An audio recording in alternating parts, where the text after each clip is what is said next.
या पद्धतीने तुम्ही मुळ्याची सुक्की शेंग बनवली ना तर चवीला अप्रतिम लागते. एक भाकरीऐवजी तुम्ही नक्की 2 भाकरी खाल तर मुलांच्या टिफिनला देखील तुम्ही देऊ शकता.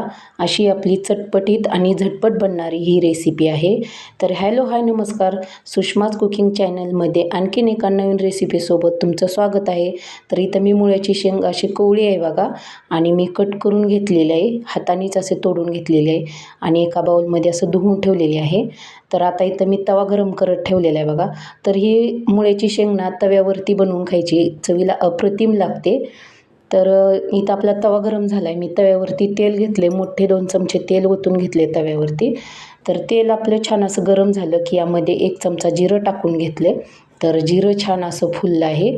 तर लसणाच्या 3 ते 4 पाकळ्या घेतल्या, थोडंसं आलं घेऊन, थोडीशी कोथिंबीर घेऊन असं मी खलबत्त्यामध्ये हे जाडसर असं वाटण करून घेतलं आणि हे वाटण आपलं तव्यात टाकून घेतले.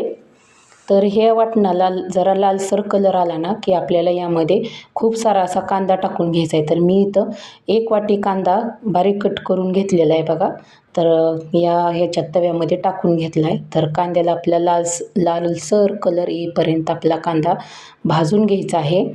तर गॅसची फ्लेम एकदम लो ठेवलेली आहे आणि हा कांदा आपण भाजून घेणार आहोत. तर या मुळ्याच्या शेंगेला जेवढा जास्त कांदा टाकल ना आपण तेवढी ही भाजी चवीला अप्रतिम लागते. म्हणून जेवढा होईल तेवढा कांदा जास्त टाकायचा या भाजीला. तर बघा छान असा आपला कांदा तळून झालेला आहे. तर ही रेसिपी माझी पूर्ण पहा आणि व्हिडिओ आवडल्यास व्हिडिओला लाईक करा, शेअर करा आणि माझ्या चॅनलवर नवीन आला असेल तर माझ्या चॅनलला नक्की सबस्क्राईब करा. तर ही भाजी तुम्ही बनवून खा आणि कमेंटमध्ये मला सांगा की मुळ्याच्या शेंगाची भाजी कशी बनली ते. तर इथं छोटा चमचा हळद टाकून घेतली मी आणि हळद छान अशी आपण कांदा आणि हळद असं एकजीव करून परतून घेतलेली आहे. तर या भाजीला जास्तीचा मसाला वगैरे काही लागत नाही, अगदी कमी साहित्यामध्ये ही आपली रेसिपी आहे. तर तुम्ही पूर्ण पहा. तर इथं आपली बघा हळद आणि कांदा छान असंही झालेला आहे, कलर छान आला आपल्या कांद्याला. तर यामध्ये आपल्याला आता बाकीचे जिन्नस घालून घ्यायचे आहेत. तर मी इथं टोमॅटो कट करून घेतला आहे, पिकलेला टोमॅटो असा कट करून घेतला आहे बघा एक आणि टोमॅटो टाकून घेते. तुम्हाला जर टोमॅटो आवडत नसेल तर तुम्ही नाही टाकला तरी चालेल, पण टोमॅटोने या भाजीला छान अशी चव येते म्हणून मी टोमॅटो टाकलेला आहे. तर टोमॅटो छान असा आपला मऊ होईपर्यंत आपल्याला परतून घ्यायचा आहे बघा. तर टोमॅटो मऊ झाला की आपल्याला यामध्ये बाकीचे जिन्नस टाकून घ्यायचे आहे. तर इथं मी मीठ टाकून घेतले, तर 1 चमचा मीठ टाकून घेतले. तर मीठ टाकून परत एकदा परतून घेतले छान असं.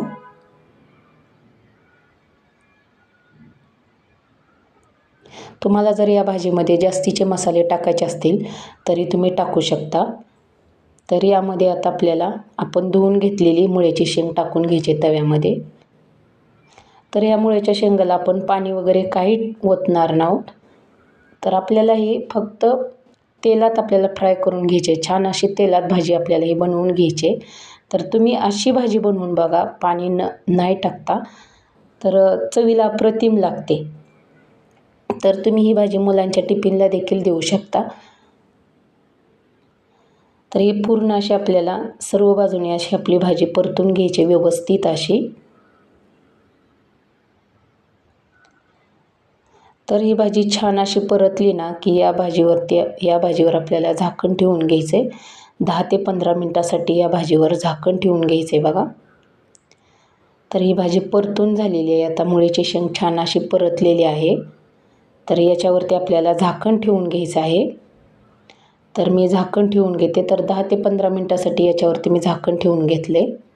तर अगदी सोप्या पद्धतीने मी ही भाजी बनवलेली आहे, तुम्ही नक्की करून पहा. तर बघू शकताय 10 ते 15 मिनटांनी आपले झाकण काढले मुळ्याच्या भाजीवरचं. तर बघा छान असं आपली भाजी शिजत आलेली आहे. तर याच्यात आता मसाला टाकून घ्यायचा. तर घरगुती आपलं जे काही तिखट असतं ना तर ते 1 मोठा चमचा टाकून घेतलेला आहे. तुमच्या आवडीनुसार तुम्ही कमी जास्त तिखट टाकू शकता. तर हे परत एकदा मिक्स करून घेते मी.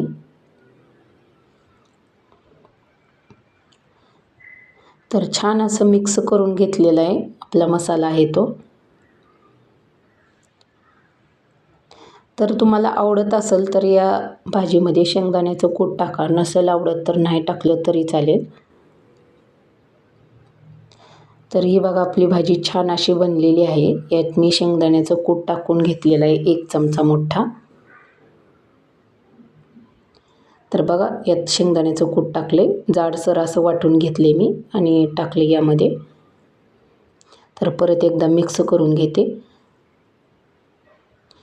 ज्यांनाही मुळ्याची शेंग आवडत नाही त्यांना जर अशी भाजी बनवून दिली ना तर त्यांना नक्की आवडेल ही मुळ्याची शेंग.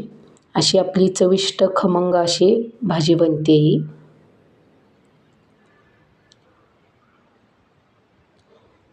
तर इथं कोथिंबीर टाकून घेते बघा. तर ही अप्रतिम चवीची आपली भाजी बनवून तयार झालेली आहे. ही भाजी तुम्ही भातासोबत, भाकरीसोबत, चपातीसोबत कशासोबतही खाऊ शकता. चवीला अप्रतिमच लागते. तर ही अशी चविष्ट भाजी तुम्ही नक्की ट्राय करून बघा. व्हिडिओ आवडल्यास व्हिडिओला लाईक करा. धन्यवाद. भेटूया पुढच्या व्हिडिओमध्ये.